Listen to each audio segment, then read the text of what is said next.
L-użu tal-kokaina jaffettwa direttament iċ-ċirkolazzjoni tad-demm fis-sieq bir-riskju li tiżviluppa marda fl-arterji.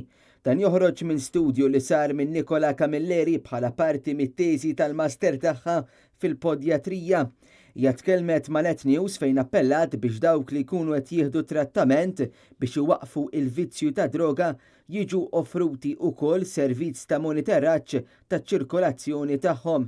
Daw in-nies li għandhom dan il-vizzju nofruhom servizz fejn ikun hemm monitoring ta' ċirkolazzjoni bħala parti mill-pjan ta' trattament tagħhom. Hija spjegat ukoll kif wettqet dan l-istudju. Dan aqbad 60 participants, 30 minnhom kienu jieħdu kokaina u apparti kokaina kienu ipejpu jixorbu l-alkoħol ukoll u kelli 30 oħra illi kienu jixorbu l-alkoħol u tejpu biss, ġifieri dawn ma kinux jieħdu droga. Għamiltilhom 3 testijiet li huma Doppler assessment li huwa ultrasound li bih tisma' d-demm nieżel fis-sieq. Għamilt ankle brachial blood pressure illi bih dan it-test bażikament ikkumpara il-pressa tad-demm tal-id ma' dik tas-sieq.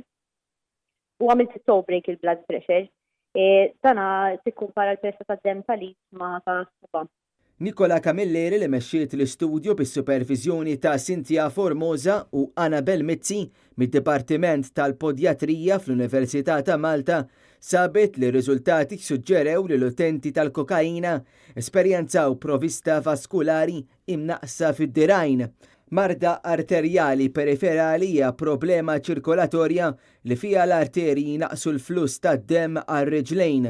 Meta l-marda tkun żviluppata, ġeneralment ifisser l-estremijiet tal-ġisem ħafna drabi s-saqajn mhux qed jirċievu biżżejjed fluss tad-demm biex ilaħqu mad-domanda.